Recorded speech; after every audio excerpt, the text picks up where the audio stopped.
The Blueprint, o esboço do último filme da Terra.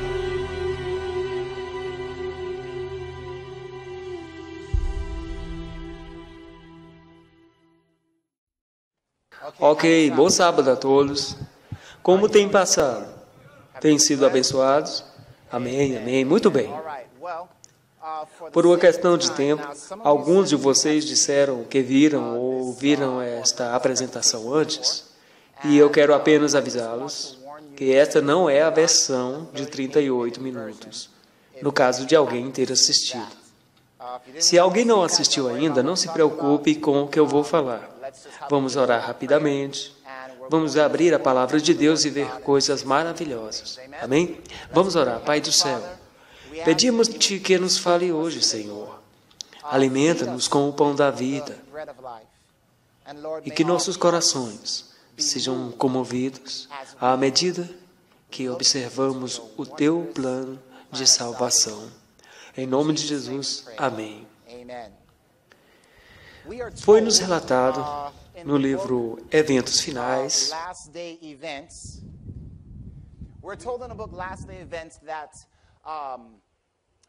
que, no que toca ao trabalho do Espírito Santo nos últimos dias, milhares seriam convertidos em um só dia.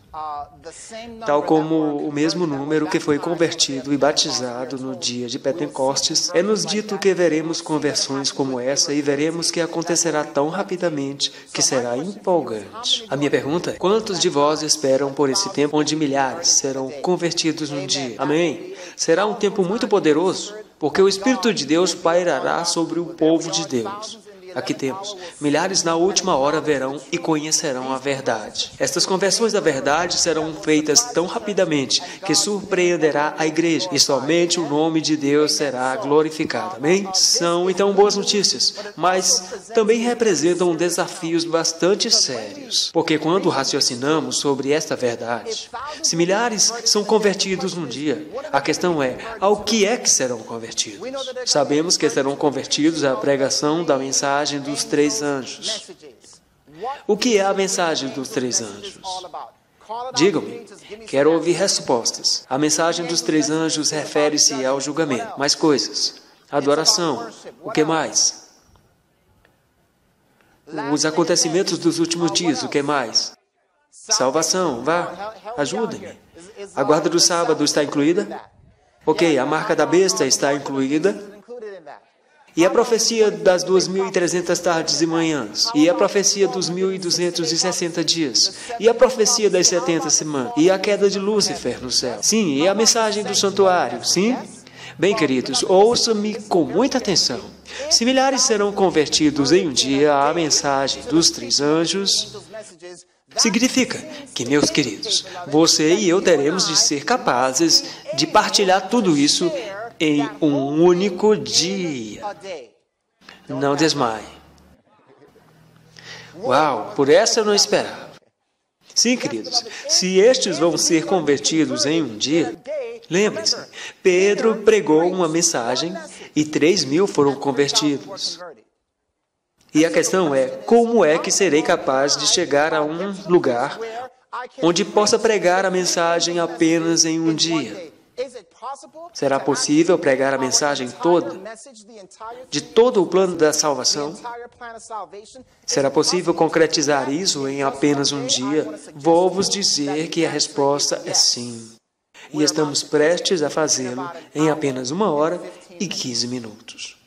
Vamos abordar a profecia dos 1.260 dias, das 2.300 tardes e manhãs, profecia das 70 semanas, a queda de Lúcifer do céu, abordaremos a mensagem do santuário, abordaremos a mensagem dos 3 anjos, temei a Deus e dar-lhe glória. Falaremos sobre o milênio, a segunda vinda, falaremos sobre o fim dos ímpios e a terra renovada, tudo isso numa hora e pouco. Estão entusiasmados? Muito bem, deixe-me então colocar-vos uma questão, e eu lanço-a sempre no início desta mensagem. Quantos de vocês acham que conseguiriam explicar o último filme que viram? Eu sei que são todos adventistas do 7º dia e não veem mais televisão, mas o último filme que viram, conseguiriam explicar em apenas 20 minutos? Quem conseguiria? Vamos lá, pessoal, é sério. Quantos de vocês conseguiriam explicar o último filme que viram? Fosse documentário ou outra coisa, conseguiriam explicar, certo? Ok. Se eu vos pedisse para virem aqui e explicassem a Bíblia em apenas meia hora e tal, quantos conseguiriam? Ok, é isso que vamos fazer. Vejam, há algo muito importante acerca da analogia que vos dei a entender. É o seguinte. A razão pela qual nos lembramos muito bem de um filme é por causa das imagens colocadas na nossa mente, certo? Uma imagem vale mais do que 1000 palavras. Vejam então o que vamos fazer. Vamos simplesmente retirar imagens da Bíblia. A propósito, sabem do que é feito um filme? De várias fotografias em movimento. São várias fotografias que juntas, de forma repetitiva, formam um filme. Por isso, intitulei esta mensagem de O Esboço do Último Filme da Terra. Estão me entendendo? Então, estamos prestes a ver e assistir a um filme. Amém?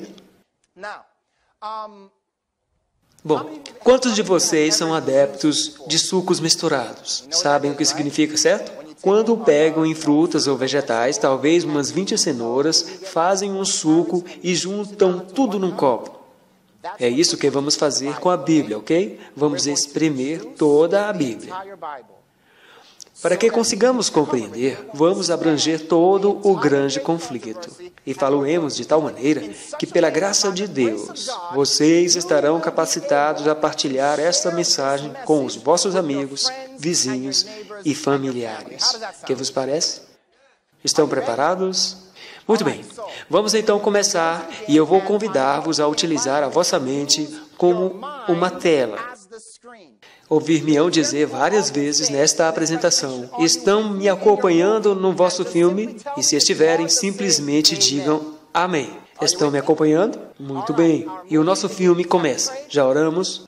Oremos novamente. Pai do céu, por favor, guia-nos, dá-nos entendimento, ensina-nos, Senhor, em nome de Jesus. Amém. Muito bem. O nosso filme começa com um anjo chamado Lúcifer. Sabemos que o céu era um lugar de perfeita paz e harmonia. E tudo estava em harmonia com a vontade de Deus. Em Ezequiel, capítulo 28, lemos acerca de um anjo chamado Lúcifer, mas também chamado de querubim ungido. Vamos ler. Tu eras o querubim ungido para cobrir e te estabeleci. Do monte santo de Deus estavas, no meio das pedras afogueadas andavas. Perfeito eras nos teus caminhos, desde o dia em que foste criado, até que se achou iniquidade em ti. Antes de avançarmos, vamos estabelecer um ponto aqui. Lúcifer é chamado um anjo da guarda. No sentido de saber o que é um anjo da guarda, temos que ir até ao Antigo Testamento, onde Deus deu a Moisés instruções sobre uma construção designada de santuário. Vamos ver o que a Bíblia diz. A Bíblia diz sobre o santuário que ele era exemplo e sombra das coisas celestiais. Como Moisés divinamente foi avisado, estando já para acabar o santuário. Porque foi dito, olha, faze tudo conforme o modelo que no monte se te mostrou. Basicamente, o que nos é mostrado aqui é que o santuário do Antigo Testamento era um modelo, ou sombra, do quê? Das coisas celestiais, ok? Então, quando vamos ao santuário do Antigo Testamento, a propósito, tem uma imagem do tabernáculo. Quantos conseguem ver a imagem do tabernáculo, ok? Existe uma imagem do tabernáculo. Por uma questão de tempo, vamos passar já para um lugar chamado Lugar Santíssimo. Quem me sabe dizer, então, o que se encontrava no Lugar Santíssimo? A Arca do Concerto. E de cada lado da arca encontravam-se 2 anjos. E esses anjos eram anjos da guarda, ou querubins da guarda. Vejam o que a Bíblia diz. Também farás um propiciatório de ouro puro, farás também 2 querubins de ouro batido os farás nas 2 extremidades do propiciatório. Os querubins estenderão suas asas por cima, cobrindo com elas o propiciatório. Agora, reparemos nesta imagem. Uma imagem da arca bem de perto. Aqui podem ver o propiciatório, ok? E aqui podem ver a chamada Arca do Concerto. Agora, deixe-me colocar-vos uma questão. Se esta imagem é um exemplo ou sombra das coisas celestiais, então, o que representa o propiciatório? O trono de quem? O trono de Deus, ou o domínio de Deus. Está bem? Então, temos aqui o trono de Deus e já agora, no santuário do Antigo Testamento, o Shekinah ficava exatamente no propiciatório. Quem é Shekinah? É Deus, ok? Então, temos Deus no propiciatório ou no seu trono. E depois, o que é que sustentava o propiciatório? A Arca do Concerto. Se minha lanterna quiser funcionar. A Arca do Concerto. Pergunta. O que se encontrava dentro da Arca do Concerto? A lei de Deus, os 10 mandamentos. O que isso quer dizer, queridos? Que a base do trono de Deus, no céu, era sua o quê? Sua lei. Estão me acompanhando até agora no vosso filme? Amém. Esta é a primeira cena. A base do trono de Deus era a sua lei. E se Lúcifer era um anjo da guarda, significa que a posição que Lúcifer tinha no céu permitia estar próximo da presença de quem? De Deus. Muito bem. Estão me acompanhando? Então, a Bíblia nos diz que Lúcifer era um querubim da guarda. Quem sabe o significado da palavra guardar, cobrir? Quando se está cobrindo, está-se a quê? Está-se a quê? A proteger. Então, qual era a função de Lúcifer no céu? Proteger a lei de Deus. Agora, queridos, isto é muito importante entender, porque a maioria dos cristãos não entendem de que se trata o grande conflito, não entendem de que se trata esta batalha, e é frustrante quando não se entende, e se não se entende do que se trata essa batalha, pode-se estar lutando do lado errado, sem se perceber isso, ok? Então, o que vemos aqui é que Lúcifer era um querubim da guarda, e um anjo que defendia e protegia a lei de Deus, que era a base do seu governo e trono. Isso faz sentido? Se um trono não está fundamentado numa lei, então temos o quê? Uma anarquia. Vamos ver o que acontece agora. A Bíblia nos diz, a Bíblia menciona, nós lemos anteriormente em Ezequiel 28:14, tu eras querubim, ungido para cobrir, e te estabeleci. Eras o quê? Perfeito. Por que é que acham que Lúcifer era perfeito? Porque Deus o criou? Mas por que outra razão? Porque ele não somente protegia a lei de Deus, como também guardava a lei de Deus. Faz sentido? Por outras palavras, não se protege algo que não se está disposto a guardar. No entanto, a Bíblia diz que Lúcifer era perfeito nos seus caminhos desde o dia em que foste criado até o quê? Se achou iniquidade em ti. Alguém que me ajude aqui. O que é iniquidade? Pecado. Qual a definição de pecado de acordo com 1 João 3:4? Transgressão da lei. Compreendam então, Lúcifer pecou ou transgrediu o quê? A lei. Agora, quantos de vocês adivinham que lei Lúcifer transgrediu? A mesma lei que ele tinha sido contratado para defender e proteger. Estão me compreendendo? Então, queridos, quando Lúcifer peca no céu, desencadeia uma guerra no céu. Sim? Então, começamos a perceber que a primeira guerra, ou a que desencadeou todas as guerras, era sobre a lei de Deus. Então, se a primeira guerra foi sobre a lei de Deus, por que motivo será a última? Estão compreendendo o vosso filme até agora? Bom, até agora tudo bem. A Bíblia diz, continua dizendo, já lemos esse verso anteriormente.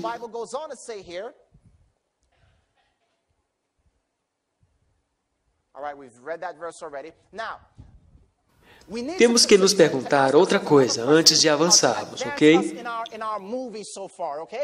E a pergunta é que entendemos na Bíblia que 1/3 dos anjos foi, juntamente com Lúcifer, expulso do céu, quando o próprio iniciou esta rebelião. A questão agora é, como Lúcifer foi capaz de enganar 1/3 de anjos inteligentes? Muitos de vocês diriam, eu nunca me deixaria enganar se estivesse no céu. Mais uma questão. Como é que Lúcifer conseguiu enganar 1/3 dos anjos? A resposta é maravilhosa e nos dada aqui em Isaías 4, de 12 a 14. Como caíste do céu, ó estrela da manhã, filha da alva, como foste cortado por terra, tu que debilitavas as nações. E tu dizias no teu coração, o que é que ele dizia? Eu subirei ao céu, acima das estrelas de Deus, exaltarei o meu trono, e no monte da congregação me assentarei aos lados do norte. Deixe-me perguntar-vos algo. A que congregação estava Lúcifer tentando exaltar-se? A congregação dos anjos, porque onde é que isso se passou? No céu, ok? E diz aqui, no monte da congregação me assentarei. A propósito, o que é que ele acabou por fazer com a congregação? Separou-a. Sabem qual foi a primeira igreja a separar-se? Foi a congregação do céu. E qual foi a razão? A lei de Deus. Vejam o que diz aqui. Subirei sobre as alturas das nuvens e serei semelhante ao Altíssimo. Isto é absolutamente maravilhoso. Como é que é designado o Altíssimo? O Altíssimo é amor, é bondade, é justiça, é santidade. Vamos juntar tudo isso. Qual foi o argumento que Lúcifer usou para enganar anjos inteligentes? Isto foi o que ele disse.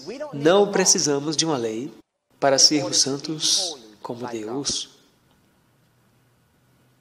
Ok, vou tentar outra vez e deste lado. Não precisamos de uma lei para sermos santos tal como Deus é. Por outras palavras, foi um argumento de autojustiça. Não preciso de Deus para me dizer que tenho que ser santo. Não necessito de uma lei para me dizer que tenho que ser justo. Eu já sou santo. Não preciso obedecer aos mandamentos de Deus. Ele não tem a marca da justiça. Nós já somos santos por nós mesmos. Era um argumento de autojustiça. Lúcifer não disse aos anjos, ei, anjos, gostariam de ser diabólicos? Quantos deles cairiam nisso? Diabólico, destruir o céu, Não, nunca os enganaria assim. O argumento de Lúcifer foi, não precisamos que Deus nos diga como ser justos. Gostaria que imaginassem a profundidade desse engano. Temos democratas neste lugar? Não levantem a mão, por favor. Quero que raciocine o seguinte. Temos republicanos neste lugar? Levantem a mão. Sabem, republicanos, que os democratas estão a ser manipulados por Satanás, não sabem?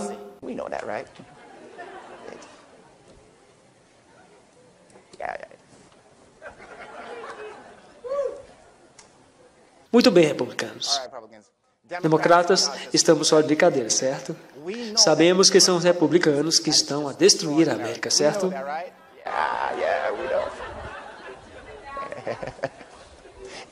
Não é fantástico que tanto os republicanos como os democratas pensam que estão a fazer o que é melhor para o país? Então, quero que imaginem o tipo de política que estava acontecendo no céu. Lúcifer era um político que dizia, ouçam, o governo de Deus e tudo o que nele há precisa de uma reforma. Ele queria mudar o quê? Mudar o governo de Deus. Ele queria acabar com a lei de Deus. E o seu argumento era, não me impeçam, por favor. O seu argumento era este, governo demasiado grande.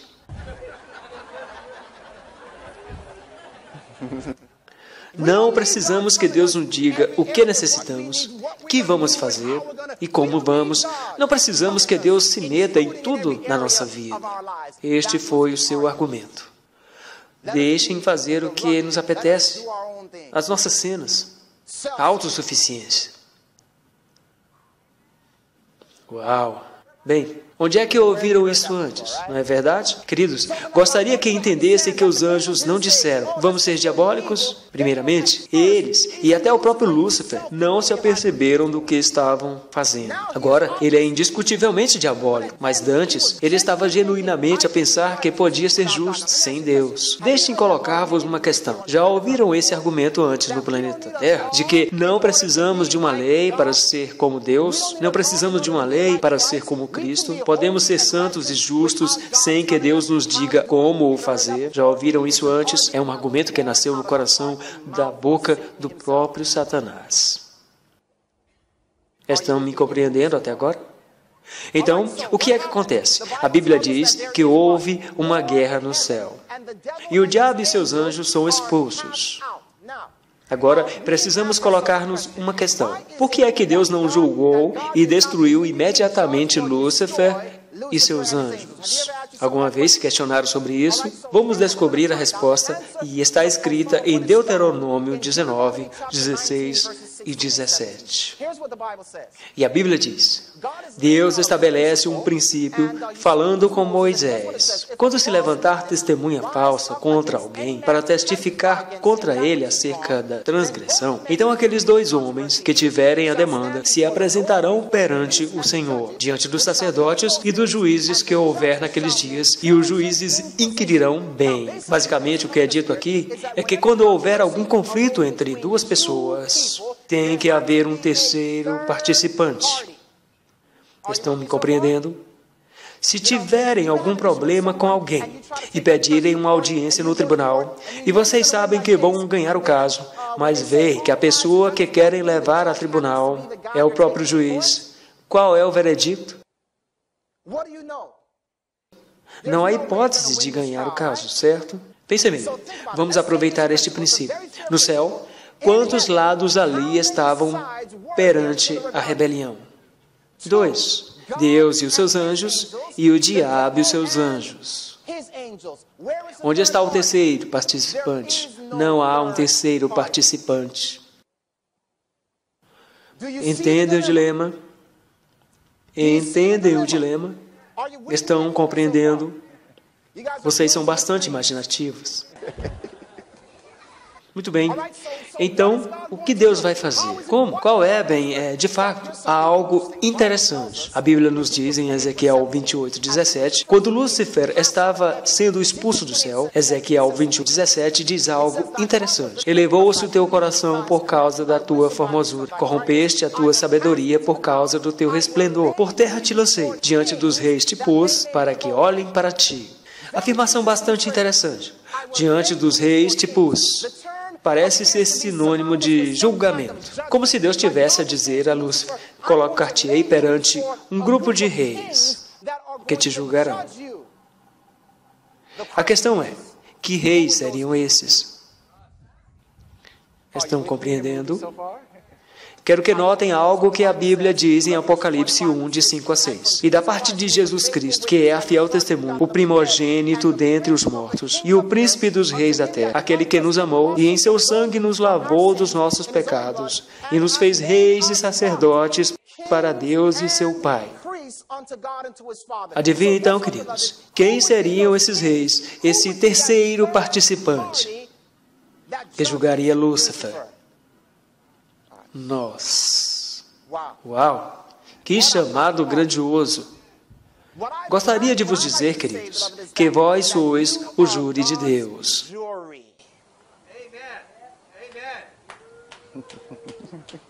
Vocês são o júri de Deus. Queridos, deixe-me, posso alertá-los?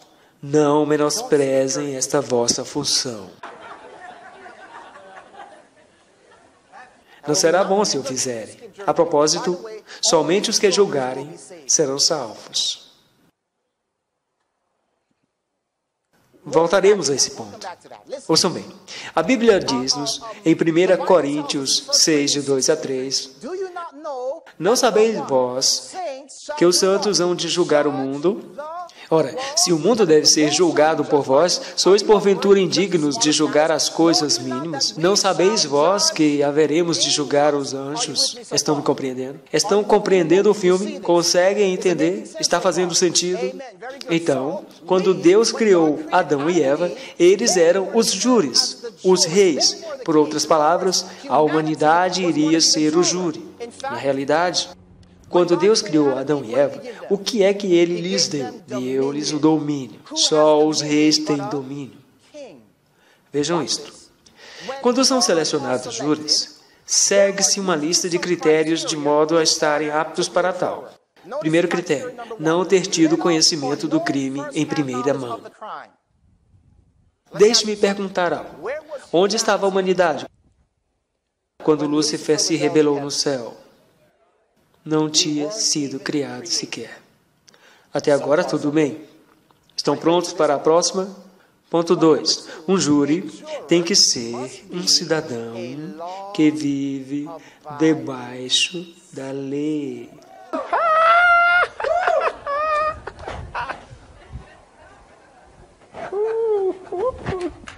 Vão deixar-me entusiasmado sozinho? Vão me deixar aqui solitário? Então, um júri tem que ser um cidadão cumpridor da lei. Sabemos que quando Deus criou Adão e Eva, a lei estava escrita nos seus corações. Ponto 3. Muito bem. Um júri tem que discernir o bem do mal. Ponto 4. Não se podem deixar influenciar pela opinião pública. Então, o que acontece é que Lúcifer vê a criação de Adão e Eva e pensa, são estes que vão me julgar? É este o júri que me condenará? E sabem o que ele faz? Deixe-me dizer, se fossem criminosos e tivessem acesso ao júri, o que tentariam fazer? Subornar o júri. E adivinham o que Lúcifer faz? Exatamente isso. Ele dirige-se ao jardim do Éden e ele diz, disse a serpente à mulher, certamente não morrereis. Depois de Deus ter pedido para não comerem do fruto de toda a árvore, vejam o que a serpente diz. Porque Deus sabe que no dia em que comerdes desse fruto, vossos olhos se abrirão e sereis como Deus, conhecendo o bem e o mal. Serão como Deus, serão tal e qual Deus. Soa-vos familiar? Como é que ele enganou os anjos do céu? Podemos ser como Deus, sem obedecer aos seus mandamentos. Exatamente a mesma coisa. Ele não foi até Eva e disse, Eva, gostarias de ser diabólica?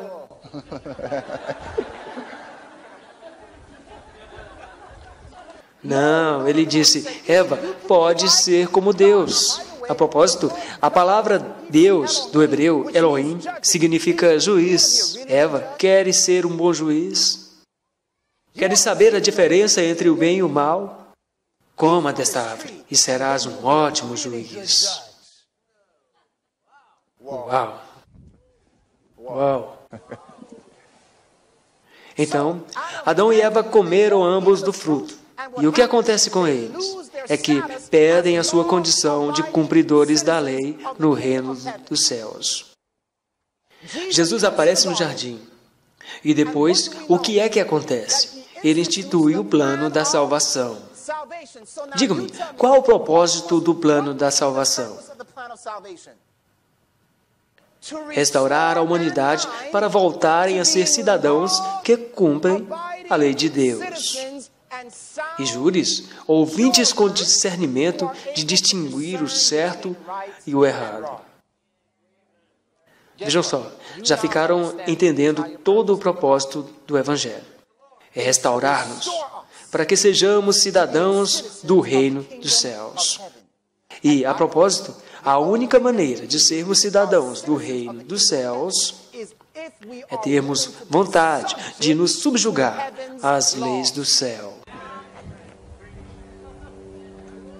Vejam, queridos, o que estamos fazendo quando estudamos com os nossos amigos e vizinhos é mostrar-lhes a base para entenderem tudo isto à luz de um grande enquadramento.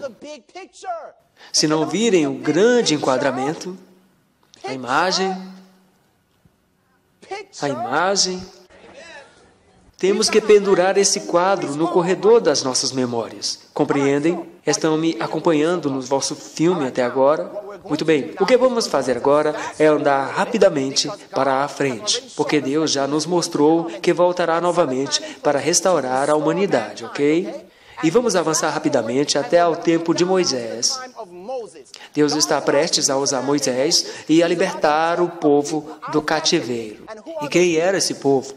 Eram os filhos de Israel, ok? Deus chamou os filhos de Israel porque vai, evidentemente, usá-los para fazerem parte do seu plano para restaurar a humanidade. Para serem o quê? Júris, ouvintes, cidadãos cumpridores da lei do reino dos céus. O que faz Deus quando chama o povo para sair do cativeiro? Oferece-lhes um presente muito especial. Que presente é esse? É o santuário. Bom, quero partilhar algo convosco. A Bíblia diz aqui em Êxodo 25:8: E me farão um santuário, e habitarei no meio deles. Atenção, por que é isso tão importante? Na verdade, observemos outro versículo rapidamente. Salmo 77:13 diz: O teu caminho, ó Deus, está no santuário. Façam agora uma pausa. Quando Deus foi ter com Adão e Eva junto ao jardim, qual foi a primeira pergunta que ele fez? Adão, onde estás? Deus não sabia onde Adão estava? Ele sabia onde ele estava. Qual foi o propósito da pergunta de Deus a Adão? Que ele estava o quê? Perdido. Estás perdido. Por causa da rebelião, tiveram que ser postos fora do jardim, certo? O plano de Deus é trazer o homem de volta à sua presença. O que é que ele fez então? Ele dá-lhes um mapa. Estou ficando empolgado. Vocês não estão? Ele lhes dá um mapa. Ele dá-lhes algo chamado santuário, que a propósito é o modelo miniatura do trono de Deus no céu. Exatamente a mesma coisa. Como se, por outras palavras, Deus dissesse: se queres saber como funciona o meu governo no céu, dar-te-ei um modelo miniatura dele na terra. É aquilo a que chamo. A propósito, quantos de vocês já andaram perdidos? Alguma vez já pediram informações de direção a alguém e responderam: ah, sim, claro. E estão num lugar estranho, como o Havaí, digamos, e estão tentando encontrar um restaurante. E alguém vos responde: ah, claro, tudo o que tem a fazer é descer a rua, vir à direita, depois à esquerda, segue e já lá chegou. E o guia parece ser simpático. Ele parece amigável e vocês confiam nele. Colocam as vossas esperanças, aspirações, acreditando que ele está correto. E continuam a conduzir e viram à esquerda, à direita, fazendo exatamente o que ele diz. E vão parar em outro lugar qualquer. Tanta frustração, certo? Já vos aconteceu? Oh, e se tivéssemos um GPS que fosse tão preciso, que soubéssemos sempre onde estamos e para onde precisamos ir? Queridos, o santuário é o GPS de Deus, o seu grande plano de salvação. Nunca se perderão se tiverem este esquema convosco. Deus deu-nos de forma a que saibamos o caminho de volta para o nosso Pai. Amém? O que acham que o diabo acha deste esquema? Estão a acompanhar-me no vosso filme até agora? Ele deve odiar tudo isso, porque tira algo do céu e faz uma réplica colocando-a na terra. E o diabo diz: vejam, veio aqui para a terra. E depois escuta Deus a falar ao povo de Israel sobre o santuário e percebe que Deus oferece o santuário a Israel para preparar o mundo para a vinda do Messias. Este santuário contém o plano da salvação para salvar o mundo inteiro. Como acham que Satanás se sente com tudo isso? Ele está zangado. Ele percebe que tem que fazer algo para evitar isto. Queridos, antes de avançarmos no nosso filme, temos que entender a importância desse esquema. Estão preparados? Muito bem. Então aqui vamos nós. Desculpe, estou ficando empolgado sozinho. Ouçam isso. O santuário revela a presença de Deus. Lembram-se de que Deus disse a Moisés: "E me farão um santuário e habitarei no meio deles"? Ao olharmos para a tenda do santuário, era apenas uma cobertura vulgar. Sabem, daquelas rudimentares e castanhas, nada chamativas. Mas bem no interior do templo estava a presença de quem? Deus. Sabem que o santuário revela Jesus Cristo? Jesus disse, quando veio à terra: "Derribai este templo, e em 3 dias levantarei." Disseram, pois, os judeus: "Em 46 anos foi edificado este templo, e tu o levantarás em 3 dias?" Mas ele falava do templo do seu corpo. Bem, queridos, quando Jesus veio a esta terra, quem sabe que nome foi chamado? Eis que a virgem conceberá, e dará à luz um filho, e chamá-lo-ão pelo nome de Emanuel, que significa Deus conosco. Quando observamos aquele bebê, não há nada de extraordinário, é apenas um bebê normal. Mas dentro daquele menino estava a real presença de Deus. Estão acompanhando? Então vocês estão partilhando isso com os vossos amigos e vizinhos e eles dizem: "Uau, nunca tinha ouvido isso sobre o santuário." Estão me acompanhando? Vejam o que ele nos vai dizer. Jesus disse: na verdade vos digo, que aquele que não entra pela porta no curral das ovelhas, mas sobe por outra parte, é ladrão e salteador. Aquele, porém, que entra pela porta é o pastor das ovelhas. Entendem que é da porta que ele está falando? Jesus disse: "Eu sou aquele que passa pela porta." E ele passa pela porta porque ele é o Cordeiro que morreu desde a fundação do mundo. E vocês perguntam, o que isso significa? Vejam, bem aqui no pátio do santuário, havia algo chamado de altar do sacrifício. Sabem o que acontecia ali? Animais eram sacrificados. Para o que é que isso apontava? Para Jesus Cristo. E ele passa pela porta, e pela porta ele dirige-se para o sacrifício. E Jesus disse, vejam bem, a Bíblia diz: "E a este porteiro abre, e as ovelhas ouvem a sua voz, e chama pelo nome as suas ovelhas, e as traz para fora. E quando tira para fora as suas ovelhas, vai adiante delas, e as ovelhas o seguem." Ouçam, queridos, se Jesus está no santuário, e se ele anda pelo santuário, o que é que seus seguidores fazem? Seguem seu exemplo. Estão me acompanhando? Jesus disse: "Eu sou o caminho."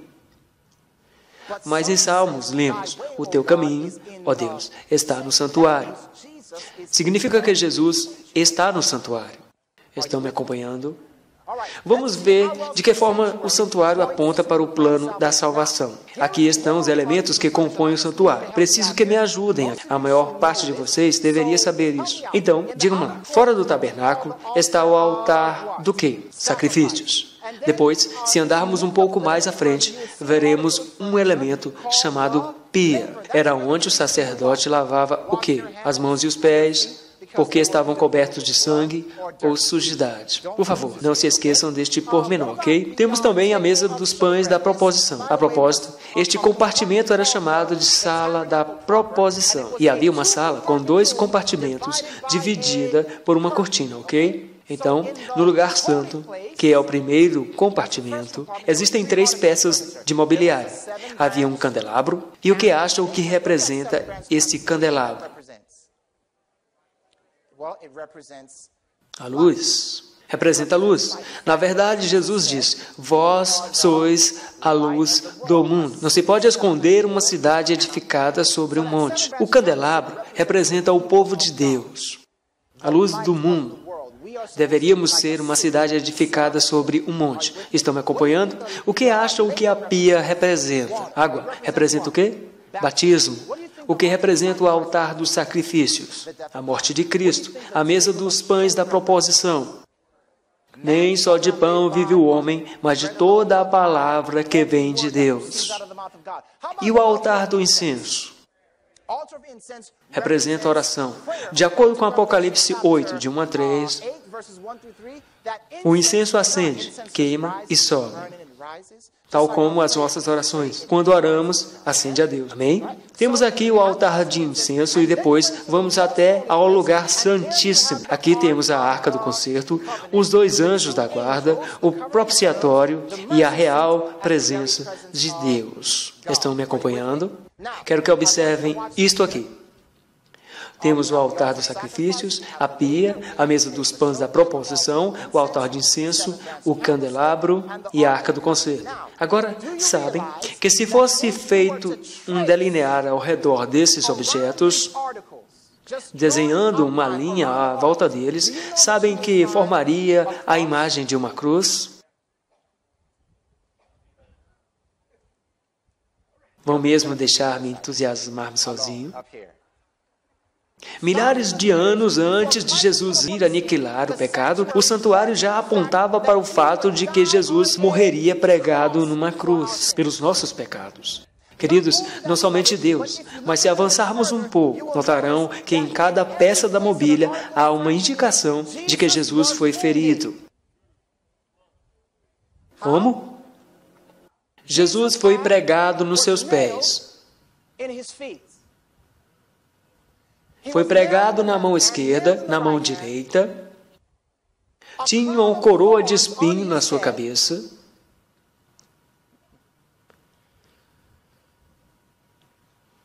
Morreu com o coração quebrantado. E sabem o que aconteceu quando os soldados romanos foram verificar se ele estava morto? Pegaram uma lança, perfurando-o de lado. E adivinhem o que é que saiu? Água e sangue. Tal como quando o sacerdote, com as mãos ensanguentadas, as lava na bacia. Todas as peças do mobiliário apontam para as zonas onde Cristo foi ferido. Impressionante. Impressionante. E esta agora? O santuário aponta para quem Cristo é. Queridos, sabemos que Cristo é o Cordeiro de Deus. Estão me acompanhando? Altar do quê? Sacrifícios. Ele não é somente o Cordeiro de Deus, mas é a água da vida. Estão me acompanhando? Amém? E ele não é somente a água da vida, queridos, mas é também o pão da vida. Ele é o pão da vida. Não só, queridos, ele é nosso intercessor. E não somente nosso intercessor, mas é a luz do mundo. E, queridos, resumindo numa palavra apenas, ele é a lei de Deus personificada.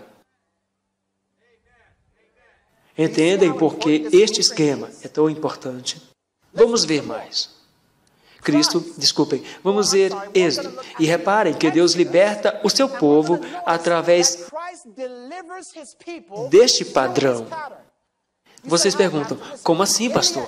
Reparem, em Êxodo, a primeira coisa que Deus manda os seus filhos fazer é o quê? Deveriam matar um cordeiro. Isso aponta-nos para que peça da mobília? Para o altar dos sacrifícios. É a Páscoa e saída do Egito. Estão me acompanhando? Ok. Depois da Páscoa, os filhos de Israel caminham e são confrontados com o Mar Vermelho.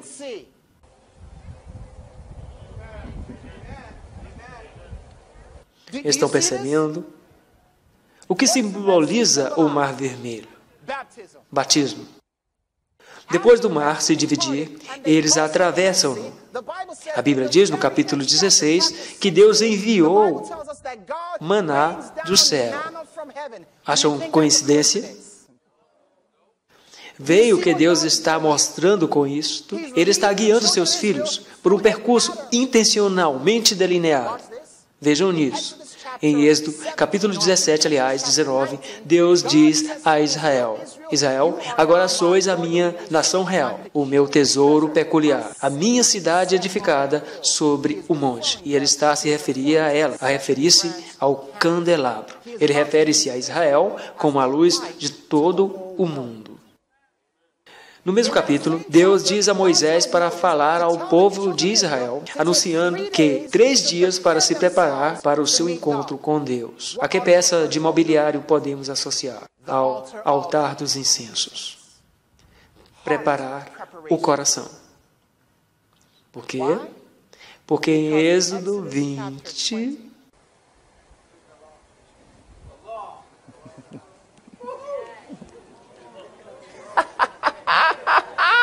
Pensavam que eu estava inventando isto. O que acontece em Êxodo 20? Deus proclama os 10 mandamentos ao seu povo.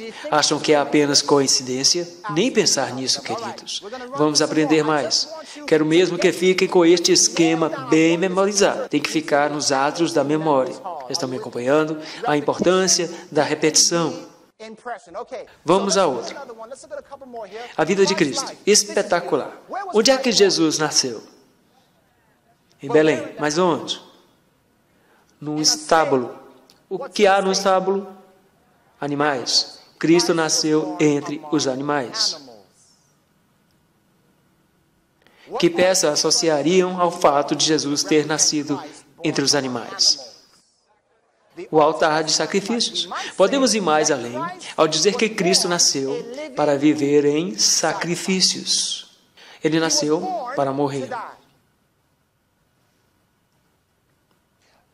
O que aconteceu a Cristo aos 30 anos de idade? Foi batizado. Associamos a pia. Pergunta: o que aconteceu quando Cristo foi batizado? A Bíblia diz que ele foi para o deserto. Quantas vezes Jesus foi tentado no deserto? Quantas peças de mobiliário temos? Qual foi a primeira tentação?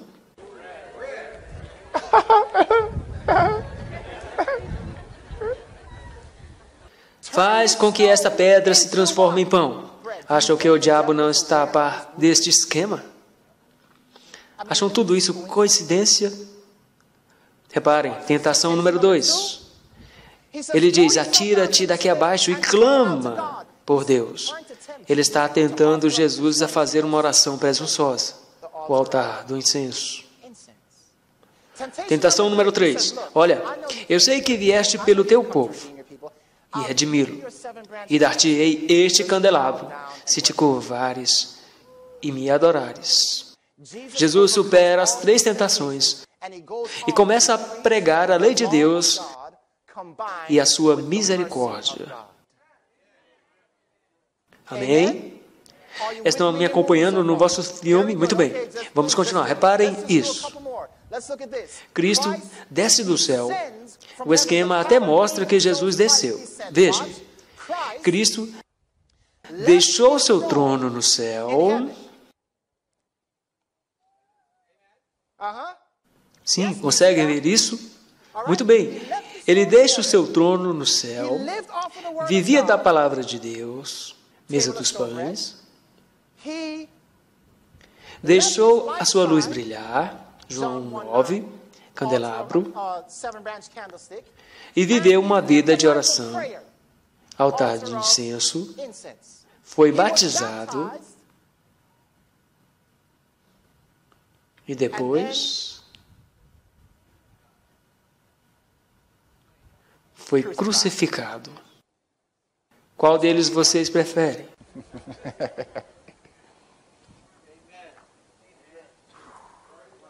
Gosto de vos ouvir dizer, uau.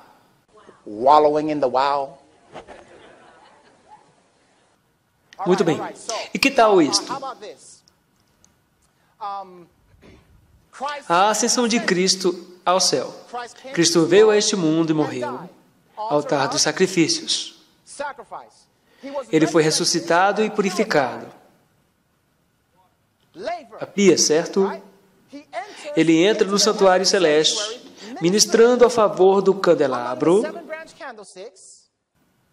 ministrando, envia maná do céu, ascende para interceder por nós, e um dia, no futuro, sabemos que Cristo entraria no lugar santíssimo para dar início ao juízo investigativo.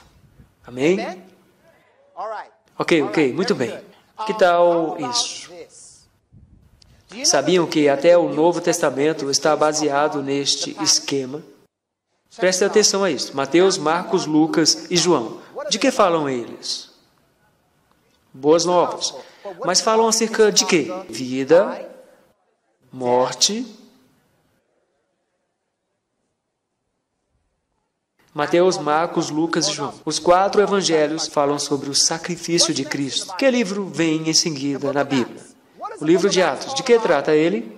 O batismo do Espírito Santo. Ok, vão me deixar ficar entusiasmados? Sozinho. Então o livro de Atos é sobre batismo. Muito bem. Então agora temos o livro de Romanos a Judas. De que assunto falam? Falam sobre a importância da palavra de Deus, sobre a importância da intercessão e oração de Jesus, da importância de deixares a tua luz brilhar. E depois temos o livro de Apocalipse, que vos leva diretamente à sala do trono de Deus. Ok, este silêncio deve ser porque estão vendo um filme mesmo bom e não querem ser incomodados agora. Deixo-vos em paz e vamos continuar a assistir ao filme, ok? Muito bem, então vamos olhar para aqui. Vamos ver mais um esquema. Queridos, isto é muito importante, o nosso caminho. Se nesse caminho, de perspectivas diferentes, devemos entender que o nosso caminho para o trono de Deus segue o mesmo padrão. Então, se quero ser salvo e ir até Cristo, qual é a primeira coisa que devo fazer? Tenho que aceitar o sacrifício de Cristo por mim. Amém? Esse é o primeiro passo para chegar ao trono de Deus. Se vós não sois cristãos e o diabo tem a noção de que o primeiro passo é no altar dos sacrifícios, ele tem exatamente uns 10 demônios aqui para tentar impedir-vos de passar por este elemento. Entendem o que eu digo? Mas digamos que, pela graça de Deus, conseguem passar por cima desses demônios e aceitam Jesus na cruz. Podem dizer, consegui, acabou, posso ir para casa descansado. Por que é que dizem que não? Porque o esquema diz-nos que não é assim. Queridos, quando as pessoas não têm um esquema, não sabem como se orientar. Se não tiverem um GPS, não podem simplesmente supor. Mas quando tem algo que vos é mostrado com clareza, um caminho, podem ter a certeza. Ou quando alguém vos diz, isso me levou à aceitação de Jesus Cristo como Salvador, o que é que lhes pode explicar? Ei, espera um pouco, falei com alguém sobre isto e estudei com um grupo de pessoas que me disseram, salvo uma vez, salvo para sempre. Isto terminou na cruz. Mas depois chego aqui e vejo este esquema e concluo que isto não terminou na cruz. Entendem o que está passando aqui? Quando explicam e levam alguém a aceitar este esquema, vão obviamente fazê-la chegar a algum lado.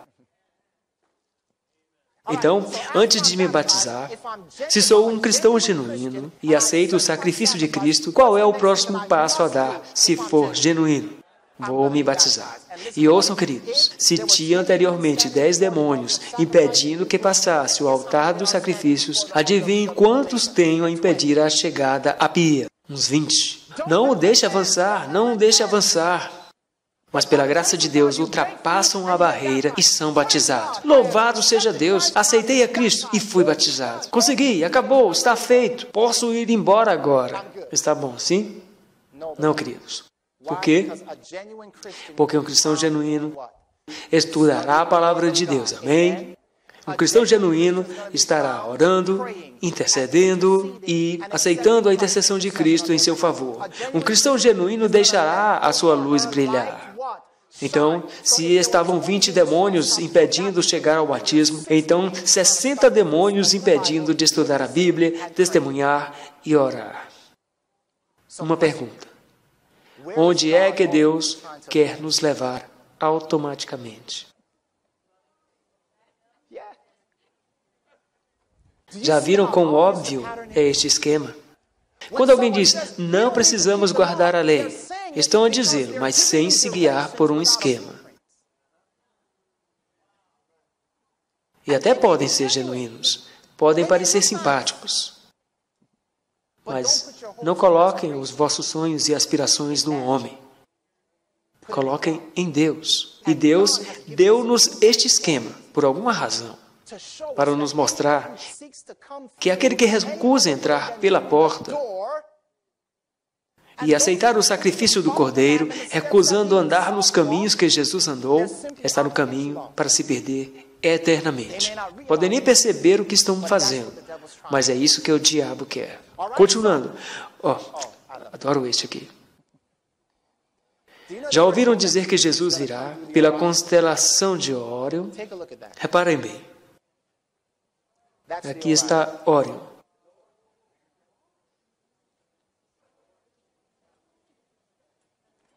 Vou esperar.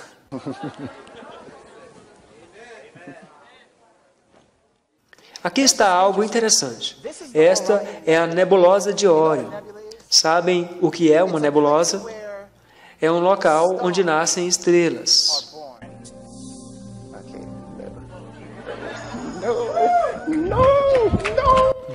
Não pode ser.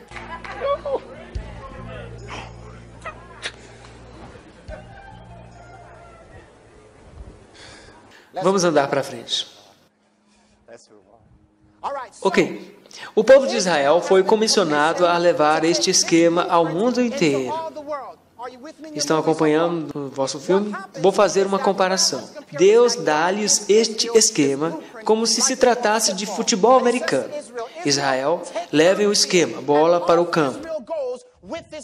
Mas o que acontece? O povo de Israel, a quem Deus chama para se preparar para o regresso do Messias, começa a perder o controle da bola, esquema. Começam a adorar ídolos, a curvar-se perante imagens de pedra e outras coisas. Deus permite que o povo seja levado em cativeiro para a Babilônia. Como se dissesse, Israel, façam uma pausa. Pênalti. Israel tem que ficar em cativeiro. Por quanto tempo? 70 anos em cativeiro na Babilônia. Somente para terminar, falando sobre o cativeiro em Babilônia. Há uma profecia dada pelo profeta Daniel. E a profecia diz-nos que haveriam 70 semanas. Deixe-me pausar aqui. Veja o que já aprendemos. Já estivemos em Gênesis, agora estamos no livro de Daniel, ok? E Daniel está dando a primeira das 3 profecias de tempo. Quantas profecias de tempo? 3. Quais são as 3 profecias de tempo? A profecia das 70 semanas, a profecia dos 1.260 anos e a dos 2.300 anos. Quem se sente confuso sobre essas profecias? De que falam realmente elas? Muito simples. Essas 3 profecias de tempo são, na realidade, apenas uma profecia. Estão entendendo? Deixe-me simplificar, se conseguir. Estas 3 profecias são subprofecias de uma grande profecia. 70 semanas dessa profecia têm a ver com um determinado assunto. 1.260 anos dessa profecia têm a ver com outro momento. E os 2.300 anos, a maior dessas 3, tem a ver com outro assunto. Até agora, entenderam? Muito bem, vamos desvendar essas 3 profecias muito rapidamente. Profecia número 1 é a profecia das 70 semanas. Quero que entendam bem isto, porque é maravilhoso. A profecia das 70 semanas, quantos dias há numa semana? 7. Portanto, 70 vezes 7, 490 dias. Mas nas profecias bíblicas, um dia é igual a um ano. Gostaria que reparassem no que o batista estudioso John Gill disse. Este espaço de 70 semanas não deve ser entendido como semanas de dias, o que é um tempo muito curto para a realização de tantos eventos mencionados. Nem caberiam dentro desse espaço de tempo, mas em semanas de anos, dando 490 anos. Tempo a começar na data mencionada e durante o qual todas as coisas que profetizou seriam cumpridas. Esta forma de contar ano, trocando por dias, não é incomum nas Escrituras. Aqui temos um estudioso batista a destacar um princípio de equalizar um dia com um ano. Estão me acompanhando? O que acontece então na profecia das 70 semanas? Muito simples. Deus disse a Israel: vocês têm 70 semanas, ou 490 anos, para se organizarem novamente. O Messias chegará no fim desse tempo. Se não estiverem prontos, no final dos 490 anos, eu tirar-vos-ei o esquema que vos dei e dá-lo-ei a outro alguém. Estão me acompanhando? E o que vai acontecer? Jesus entra em cena. A propósito, esta profecia das 70 semanas engloba um intervalo de tempo, desde Babilônia. E sabem quantas nações se erguem e caem, sobem e descem antes do fim das 70 semanas? Deveriam saber. 4.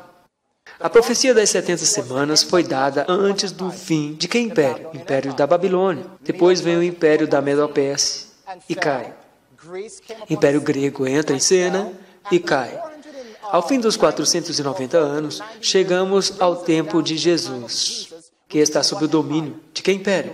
O Império Romano, ok? Sabiam que a Bíblia fala-nos sobre estes 4 reinos no livro de Daniel, capítulo 7? Quer saber sobre esses reinos? Lembram-se? Babilônia é o leão, Medo-Pérsia, o urso, Grécia é o leopardo e a quarta besta representa Roma. Isso são apenas revisões. Não se percam, somente revisões, certo?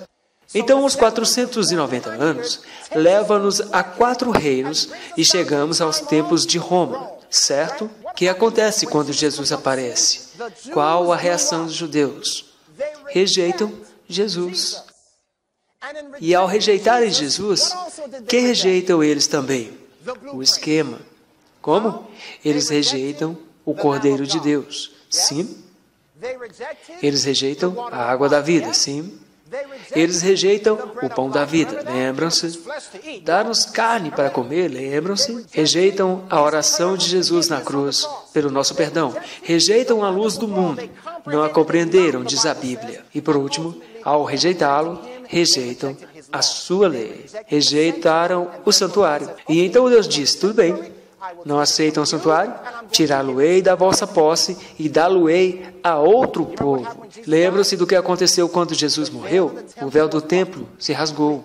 O que significa isso? Que o santuário na terra não faria mais sentido, pois Cristo estaria prestes a ascender ao templo celestial. Israel rejeitou o Messias. E Deus faz levantar outro povo. Que povo é esse?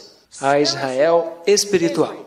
Queridos, percorremos o Velho Testamento de fio a pavio. Estão me acompanhando? Acabaram de assistir a um filme que vos levará a entender o tema do Novo Testamento. Todo o Velho Testamento conta sobre a tentativa de destruir o povo de Israel e ao seu esquema. Somente isso. Nessa transição, nós lemos em 1 Pedro 2, de 9 a 10, mas vós sois a geração eleita, o sacerdote real, a nação santa, o povo adquirido, para que anuncieis as virtudes daquele que vos chamou das trevas para a sua maravilhosa luz. Vós, que em outro tempo não éreis povo, mas agora sois povo de Deus.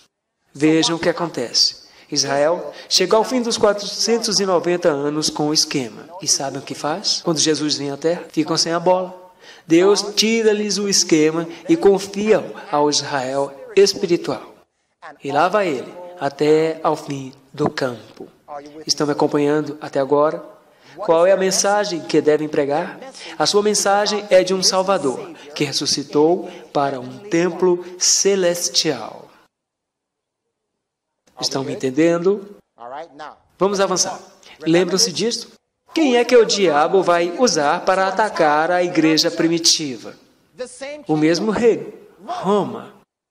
A mesma Roma que levou Jesus à cruz perseguirá a igreja primitiva. Leram sobre isto? Quantos lançaram cristãos aos leões e coisas do gênero? Adivinha o que acontece? Quantos mais cristãos morrem, mais se multiplicam. Chegam à conclusão de que essa estratégia não está funcionando. Tem então que subir com outro tipo de poder. Um poder que surge após Roma. Estão acompanhando?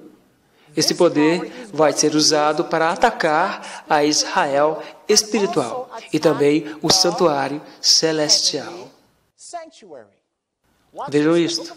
O livro de Daniel faz referência a esse poder que surge após Roma e diz: estando eu a considerar os chifres, eis que entre eles subiu outro chifre pequeno. Quem representa esse pequeno chifre? A igreja da Idade das Trevas. Reparem nisso. Adam Clarke, um metodista, diz, em linguagem profética, um tempo significa um ano, e um ano profético compreende um ano para cada dia. 3 anos e meio, um dia por um ano. Dará o resultado de 1260 anos. Isso vem da boca de um metodista. Estão me acompanhando? Isso não é uma interpretação somente adventista, queridos. Nós temos chegado a conclusões a partir das descobertas dos que vieram antes de nós. Estão acompanhando? Reparem isso. Os 1260 dias, na realidade, são 1260 anos. E é durante esse tempo que o chifre pequeno domina ou ataca o povo de Deus e o santuário de Deus. De fato, vejam o que a Bíblia diz. A Bíblia fala-nos de alguns lugares em Daniel 8:12, o sacrifício diário será removido. De que peça do mobiliário estamos falando? Sacrifício diário. Altar dos sacrifícios. Muito bem. Também nos diz que em Daniel 8:12 lançou a verdade por terra. Onde é que encontramos a verdade? Na palavra. A tua palavra é a verdade. Muito bem. De acordo com Daniel 7:25, destruiria os santos do Altíssimo. Que peça representa os santos do Altíssimo? O candelabro. Estão seguindo o raciocínio? Por outras palavras, sabemos quem este poder é, simplesmente pela maneira como ataca essas verdades vindas do santuário celestial. Vejam isso. Em 2 Tessalonicenses 2, de 3 a 4, e acerca deste poder, a Bíblia diz-nos que ele mesmo se considera Deus. De que peça estamos falando? Muito bem. Também em Daniel 7:25, nos diz que esse poder trataria de mudar os tempos e a lei. Apontarmos para qual? Para o número 6. Muito bem. Sabemos então do que estamos à procura. Reparem isso. Aparece um poder que ataca todas estas peças do santuário? A resposta é um grande sim. Notem isso. O sistema católico romano substitui ou deita abaixo a verdade do sacrifício de Cristo e substitui-a ensinando indulgências. Por outras palavras, o sacrifício de Cristo não é suficiente para perdoar os pecados. Vocês têm que pagar para serem perdoados. Queridos, isto foi um ataque direto ao propósito que Jesus teve, intervindo aqui, morrer por nós. As pessoas estão comprando o perdão, em vez de irem até Jesus Cristo. Não somente atacam esta verdade durante a Idade das Trevas, atacam também a verdade e deixem-me levarmos rapidamente à Eucaristia. O poder do Padre é o poder de alguém divino, pois a transubstanciação do pão requer tanto poder como para a própria criação do mundo. Assim, o Padre pode ser designado como o Criador do Criador. Portanto, cada vez que o padre levanta ao alto aquele pedaço de pão e o parte, ele afirma: eu tenho o poder de crucificar Cristo novamente.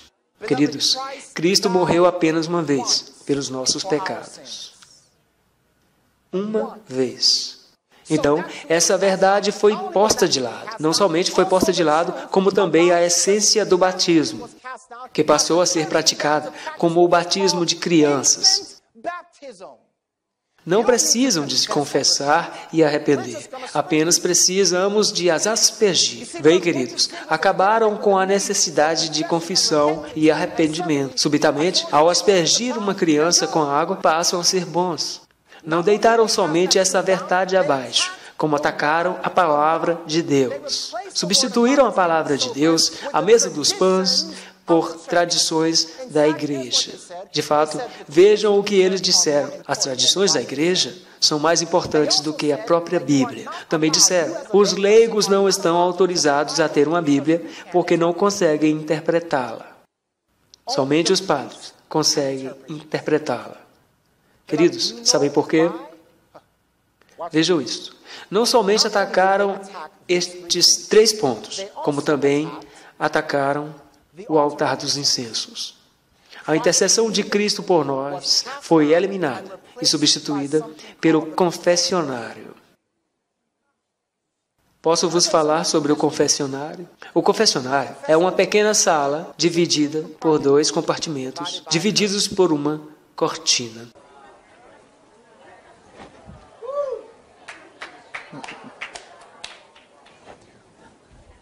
De um lado, está um homem sentado, ocupando o lugar de Deus, enquanto as pessoas vão lhe confessar seus pecados. Acham que isto é coincidência? Queridos, está tudo explicado no esquema. Quando entendemos o esquema, entendemos todo o plano da salvação. Vejam, não somente atacaram estes pontos, como também atacaram a Igreja de Deus, perseguindo-a, fazendo-a esconder-se, e é nessa altura que tem origem o que nós chamamos de Idade das Trevas. A maneira como a igreja evangelizava era queimando os crentes, atados num tronco. Arrepende-te ou queimamos-te. E por fim, chegam ao lugar santo, deitando por terra a lei de Deus. Como fizeram eles isto? Em Daniel 7:25, lemos que eles tentaram fazer o quê? Mudar os tempos e as leis. Que mandamento mudou? O 4º mandamento, o dia de sábado. Impressionante. Queridos, reparem vocês, tentam esclarecer. Imagine, chegam perto de alguém e dizem, tens que guardar o sábado. E responde, para quê? Mas se lhes mostrarem o que está por trás, mostrando como a rebelião começou no céu, Lúcifer tentando mudar a lei de Deus, conseguimos entender por que ele está tentando fazer o mesmo aqui na terra. A propósito, eles não somente mudaram a lei de Deus,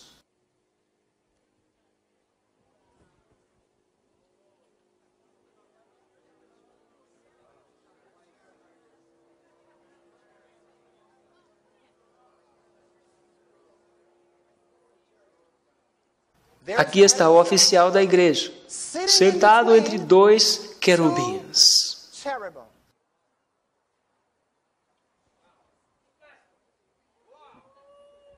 Também podem reparar 4 padres à sua volta, tal como 4 seres viventes rodeando o trono de Deus. Um homem sentado no lugar de Deus. A Westminster Confession of Faith presbiteriana diz: não há outra cabeça da igreja senão o Senhor Jesus Cristo. Nem mesmo o Papa de Roma pode em nenhuma circunstância ser a cabeça. Este é o anticristo. Pensei que fosse uma ideia somente adventista. Uau! Esse é o anticristo, o homem do pecado, filho da perdição, que se exalta a si mesmo na própria igreja contra Cristo e tudo que se intitula de Deus. Queridos, a razão pela qual trouxe este assunto, a minha apresentação, é para mostrar que não é uma apresentação bizarra, vinda dos adventistas. Isto é o que o protestantismo falou há centenas de anos, até que deixou de lhe dar importância. O metodista Adam Clarke diz, em linguagem profética, um tempo significa um ano. Já tínhamos lido este artigo antes. Só vou ler este parágrafo aqui. Provavelmente, o fim não está muito distante. Já foi gravemente provocado pelos franceses, falando acerca do papado. Em 1798, Adam Clarke, um metodista, digam todos, metodista. Em 1798, o exército republicano francês, sob o comando do general Berthier, tomaram posse da cidade de Roma, tendo substituído todo o poder papal. Uau! Ok? O que temos agora? Já vimos a profecia das 70 semanas e agora dos 1260 anos. Onde estamos nós no nosso filme? Satanás parece estar vencendo. Mas, queridos, tal como em todos os filmes, parece que o mal vai vencer. Mas sabemos que há um momento em que o filme dá uma reviravolta, favorecendo o bem. Isto leva-nos ao momento final do livro de Daniel, no capítulo da profecia das 2300 tardes e manhãs. Quero que vejam com atenção o que diz. E diz, quanto tempo demorará até que a verdade seja restaurada e da transgressão assoladora, para que sejam entregues o santuário e o exército, a fim de serem pisados? Por outras palavras, o anjo pergunta por quanto tempo o pequeno chifre terá poder para operar estas coisas pisando a verdade. A resposta é, até 2300 tardes e manhãs, e o santuário será purificado. Em outras traduções, também vemos a palavra restaurado. Por outras palavras, a verdade que foi deitada por terra durante a Idade das Trevas será restaurada pelo final dos 2300 anos. Quando é que esta profecia acaba? De acordo com a mesma, no ano de 1844. Então, se estivermos certos, veremos uma restauração de todas essas verdades. Em que ano? Em 1844. Vejam bem. Ouçam, um pastor batista, John Gill. Vejam bem o que ele diz sobre a profecia dos 2300 anos. Isto é de bradar aos céus. Estes 2300 dias podem ser considerados como muitos anos, o que levará até ao final do 6º milênio, ou bem perto dele. Serão então revelados novos aspectos sobre o santuário e a Igreja de Deus. E haverá uma limpeza de tudo o que são doutrinas corruptas, disciplina, adoração e opiniões. Ok, esqueci-me de que estão assistindo um filme. Vou os deixar em paz enquanto assistem. Vamos continuar. John Gill, um batista, diz que a profecia dos 2300 dias teria uma restauração e purificação na doutrina e na adoração.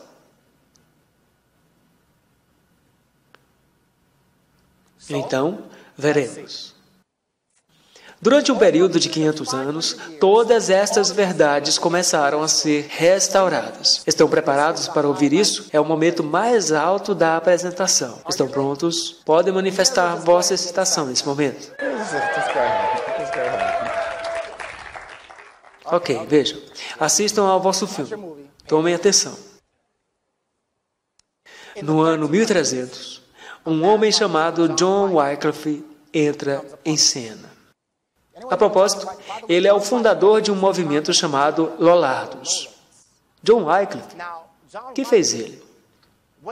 Ele faz a tradução da Bíblia para uma linguagem perceptível ao povo. Sabem que peça do santuário restaurou John Wycliffe? A mesa dos pães. Quantos querem manifestar-se com um amém? Agora vejam isto. Sabiam que John Wycliffe... Quantos de vocês gostam de John Wycliffe? Sabem que se vivessem no ano de 1300 e alguém vos perguntasse, quer ser Lollardo? Sabem que seriam considerados partes de uma seita? As pessoas diriam, Wycliffe? Não.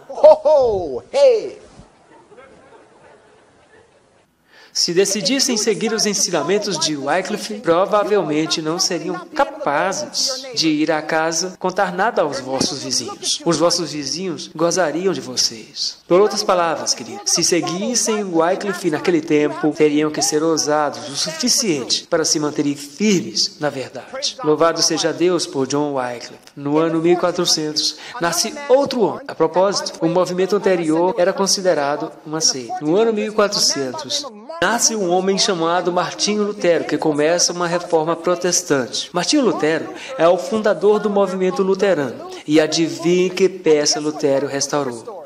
Ele disse: calma aí, não temos que comprar indulgências, pois o sacrifício de Cristo é suficiente para perdoar os pecados. Amém? Queridos, se eu vivesse naquele tempo, diria: Martinho Lutero. Mas adivinhe, entendem que se vivessem naquele tempo e dissessem que eram luteranos, as pessoas olhariam para vocês como se pertencessem a uma seita. Sabem que se a internet fosse utilizada nos tempos de Lutero, olha, ouvi dizer que o Martinho Santo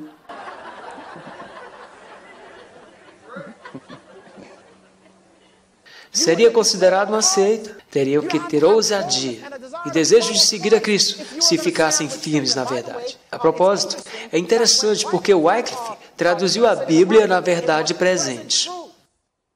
Depois chega Martinho Lutero, quando a Bíblia já estava mais ou menos espalhada. Continuava a ser a verdade presente, mas seria agora uma verdade preciosa. Já voltaremos. O movimento luterano foi considerado uma seita. No ano 1500, outro homem, João Calvino, começou o movimento presbiteriano. João Calvino tem um carinho especial pela oração. Ele afirma: não precisamos ir ao encontro dos padres e papas para obter perdão dos pecados. Podemos ir diretamente a Deus pela oração, o que automaticamente restaura o altar do incenso. Se sonharam em ser calvinistas naquele tempo, seguindo Calvino e os presbiterianos, então seriam considerados como uma seita. A propósito, quem vos trataria como uma seita? Os luteranos. Quando os luteranos descobriram a verdade, disseram: ok, é isto. De que falam eles? De que falam eles? Nós sim temos a verdade. Lutero não entendeu que as suas descobertas faziam parte de um plano maior. No ano 1600, um homem chamado John Smith entra em cena. John Smith, juntamente com Roger Williams, tornam-se os fundadores do movimento batista. Deixe-me perguntar-vos algo. Qual é o foco principal desse movimento? O batismo. Imagino naquele tempo, se falasse de batismo por imersão, as pessoas diriam: és louco completamente? Não sabes que todos se batizam por aspersão? Seriam tratados como pertencentes a uma seita. E adivinhe, quem vos trataria como tal? Os luteranos e os presbiterianos. Tornaram-se amigos. Ei, olha lá aquele batista, vamos tratar dele. Estão vendo um padrão aqui?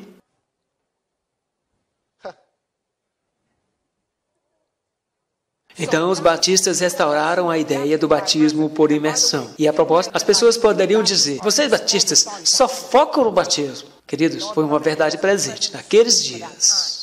Deus deu-lhes uma verdade presente e as pessoas não a entenderam. Então acusaram-nos de estarem focados somente num aspecto. Não, Deus chamou-os à existência por uma razão. Louvado seja Deus pelos batistas. No ano 1700, um homem chamado John Wesley entra em cena. John Wesley é o fundador do movimento metodista. Acho que sabe onde isso vai começar. John Wesley tem um sentimento muito especial. Ele acredita que cada pessoa individualmente é um evangelista. Todos deveriam ser a luz do mundo. Ele dá início a estas sociedades missionárias, mandando as pessoas evangelizar. Efetivamente, ele restaurou o candelabro. se considerassem ser um metodista no ano 1700, adivinhem quem vos perseguiria? Os batistas, os presbiterianos e os luteranos. Aqueles metodistas são loucos, comem bebês. Por que é que eles comem bebês? Deixe-me afastar dessa igreja que come bebês. Deveriam ler as coisas que disseram sobre a igreja metodista quando entrou em cena.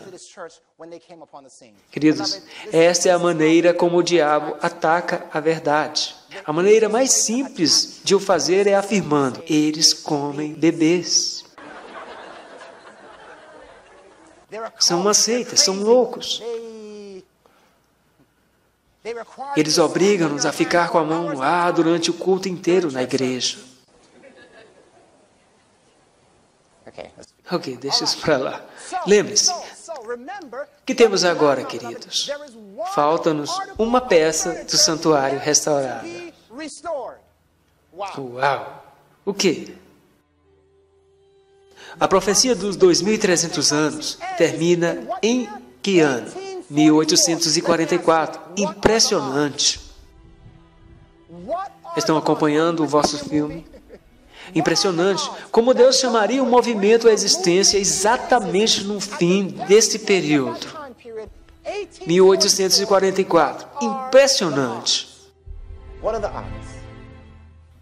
Queridos, posso dizer-vos algo?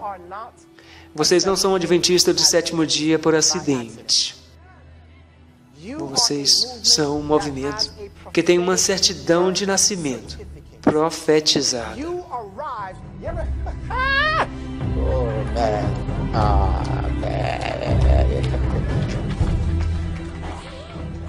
Posso dizer-vos algo? Houve um jogo de futebol americano. E tem que me ajudar porque estou me a esquecer neste momento. Foi entre Cal State e Stanford. E nesse jogo, o relógio mostrava 3 segundos para o jogo acabar. Penso que era Stanford que estava ganhando. E Cal State preparava-se para fazer um pontapé de saída. A banda que torcia por Stanford pensava que o jogo estava terminado.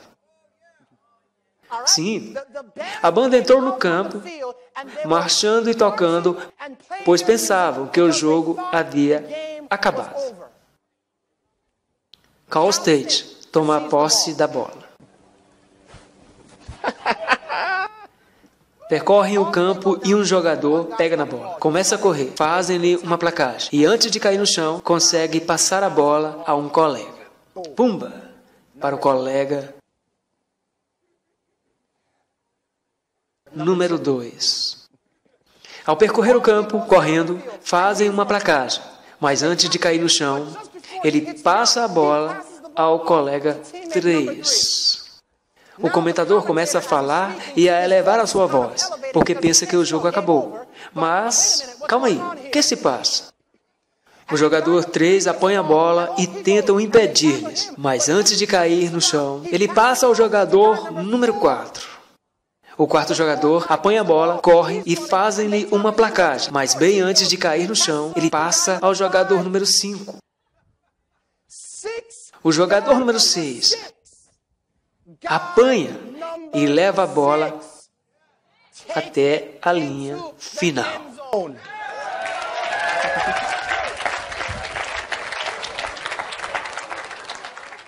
Queridos, ouçam bem, pertencem todos à mesma equipe. Os adventistas são simplesmente batistas, metodistas, presbiterianos lolados que pegam na luz que têm e a juntam num ponto de fusão.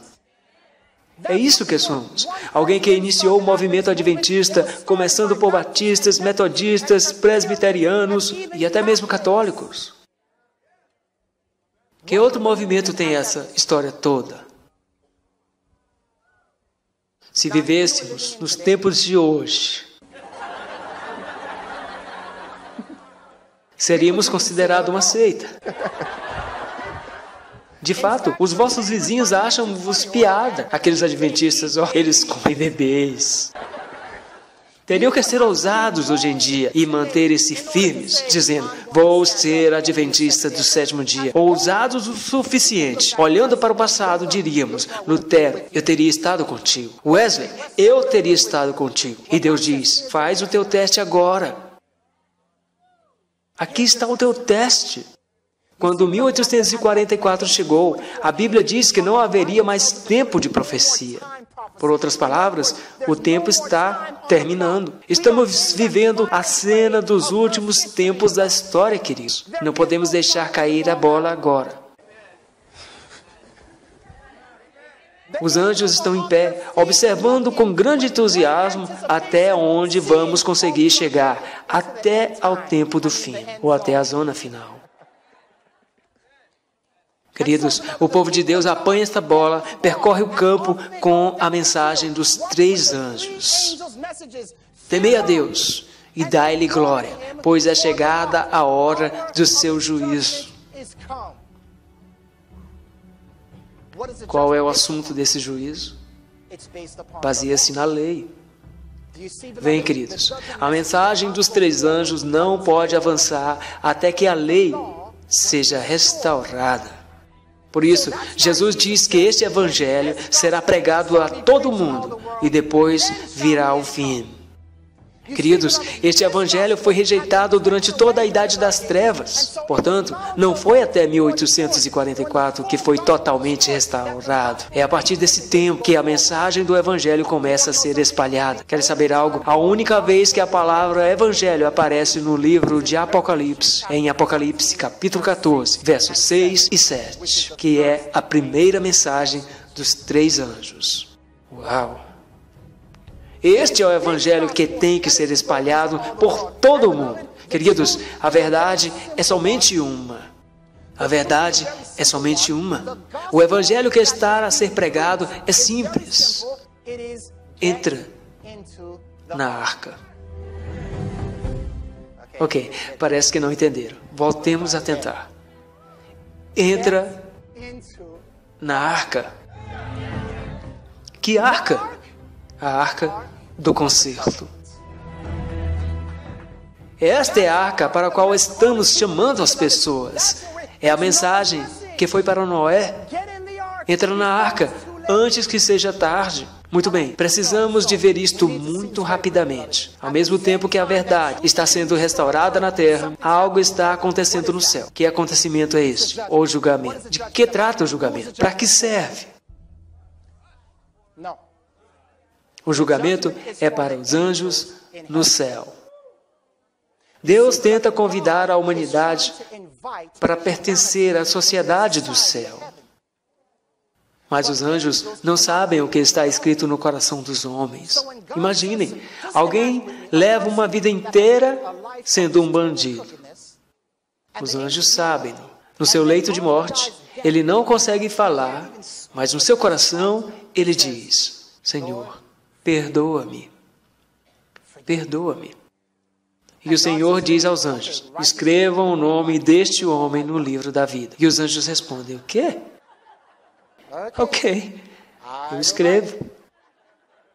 Mas eu sei que um dia os livros serão abertos e mostrar-nos-ás a todos, porque é que este homem foi salvo. Estão me acompanhando? Porque somente Deus consegue ler os corações humanos. Agora há um adversário. Quem é ele?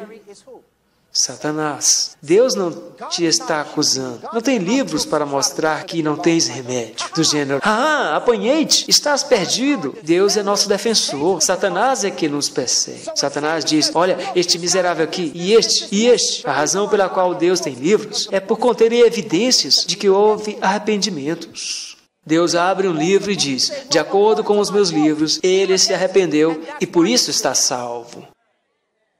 Estão me acompanhando? O julgamento de Deus não é contra ti. Ele não quer que te sintas perdido. Ele está juntando evidências para te livrar das acusações de Satanás. Quando este julgamento acabar, os anjos dirão, porque verdadeiros e justos são os teus juízos. Estão me acompanhando? Vou deixar durante um pouco os meus slides. Vamos avançar bastante.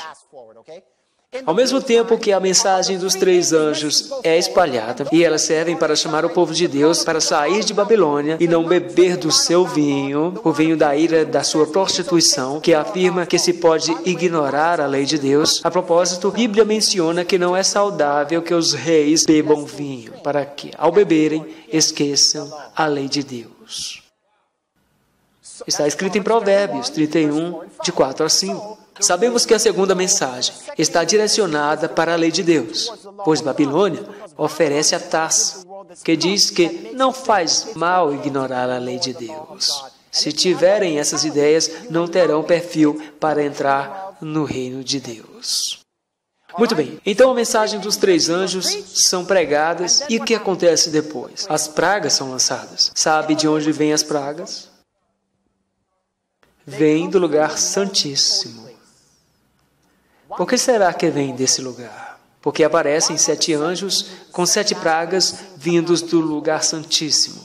É muito simples. Aqueles que recebem as pragas são os que rejeitaram o que estava no lugar santíssimo, a lei de Deus. Estão acompanhando?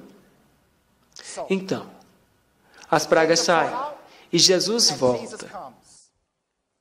Tenho que vos mostrar isso. A Bíblia diz: dizemos-vos, pois, isto pela palavra do Senhor, que nós, os que ficarmos vivos para a vinda do Senhor, não precederemos os que dormem, porque o mesmo Senhor descerá do céu com alarido. Conseguem ver a peça que está ali? O altar do sacrifício. Vejam bem, queridos, aqueles que morreram em Cristo e morreram com Ele vão ser o quê? Ressuscitados. Aquele altar ali aponta também para o fato de aqueles que morreram com Ele ressurgirão também com Ele. A pia, que significa Ele, purificação. Sabiam que ninguém entrava no templo sem se lavar primeiro? Sabiam que isso aponta para quando recebermos os nossos corpos novos? Os nossos corpos imaculados? Vejamos, o altar dos sacrifícios aponta para os que serão ressuscitados. A pia aponta para depois da ressurreição, onde terão os corpos purificados para que possam entrar no reino dos céus. Sabem que o candelabro representa o reino dos céus? Lembram-se? Uma cidade edificada sobre o monte. Quantos de vós pensam entrar na Nova Jerusalém? Amém? O que acontece quando entramos na Nova Jerusalém? Isso é maravilhoso. Nós não morreremos e ascenderemos logo aos céus. Morremos, mas temos que ressuscitar e ser purificados. E depois entramos na cidade de Deus. Até a mensagem sobre o estado dos mortos pode ser encontrada no santuário. Então entramos na cidade de Deus e depois sentar-nos-emos na mesa das boas-vindas. Sentar-nos-emos na mesa das boas-vindas. Quantos desejam sentar-se nas mesas das boas-vindas? Amém? Depois de o fazermos, passaremos 1000 anos. Fazendo o quê? Trabalhando de júri. Trabalhando de júri. Que representa o altar do incenso, a intercessão de Cristo por nós. Passaremos 1000 anos a rever a intercessão de Jesus pelos perdidos. Vamos ver como essa intercessão foi rejeitada pelos perdidos. Estão acompanhando? Quando esses 1000 anos acabarem, o que acontece? A Bíblia diz que no fim desse julgamento os justos dirão, tal como os anjos, justos e verdadeiros são os teus caminhos, ó Rei dos Santos. Veem o que se passa aqui? Os anjos concordam com os desígnios de Deus. A humanidade redimida concorda com Deus. Okay? Passam 1000 anos, Jesus e os santos voltam à terra e os ímpios ressuscitam. E o que acontece? Eles apresentam-se perante o quê? Apresentam-se perante o quê? Apocalipse 20. E vi os mortos, grandes e pequenos, que estavam diante do trono de Deus. Queridos, estamos terminando o nosso filme. Onde começou o filme? Perante o trono de Deus. Onde termina o filme? Ali estão Satanás e os ímpios perante o trono de Deus. Os livros estão abertos perante os seus olhos. E enquanto releem os livros, adivinhe o que dirão. Justos e verdadeiros são os teus caminhos, ó Rei dos Santos. Todo joelho se dobrará, toda língua confessará, e haverá uma decisão unânime. Deus é justo. Ninguém no universo inteiro dirá, talvez... Não. Os próprios ímpios dirão, justos e verdadeiros são os teus caminhos, ó Reis dos Santos. Lembram-se quando a Bíblia diz que Lúcifer seria destruído, rodeado de pedras de fogo? Sabem que pedras de fogo seriam essas? Deus escreveu a lei em pedra. Deuteronômio diz-nos que a lei em chamas foram escritas pelo dedo de Deus. A mesma lei que Lúcifer destruiu, destruí-la.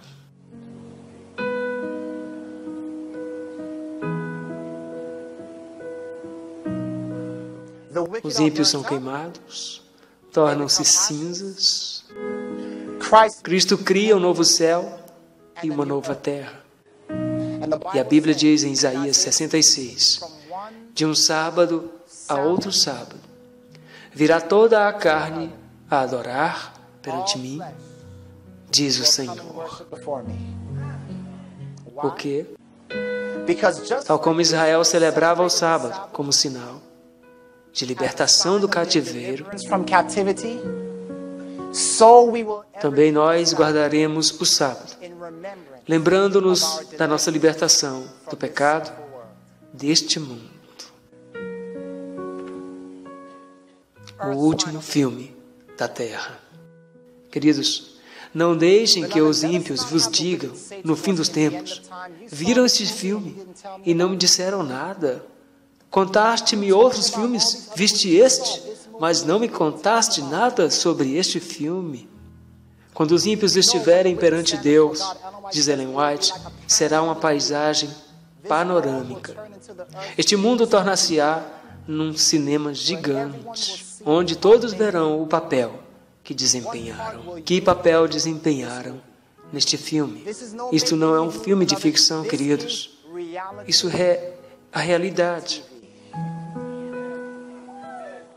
A Bíblia diz, os que forem sábios, pois, resplandecerão como o fulgor do firmamento, e os que há muito ensinam a justiça, como as estrelas, sempre e eternamente. Querem ser uma estrela? Queridos, o lugar onde nascem as estrelas, o lugar onde nascem as estrelas, está na hora de nascer de novo. Queridos, já terminei. Estão passando os créditos do fim. Papel principal, Jesus. Amém?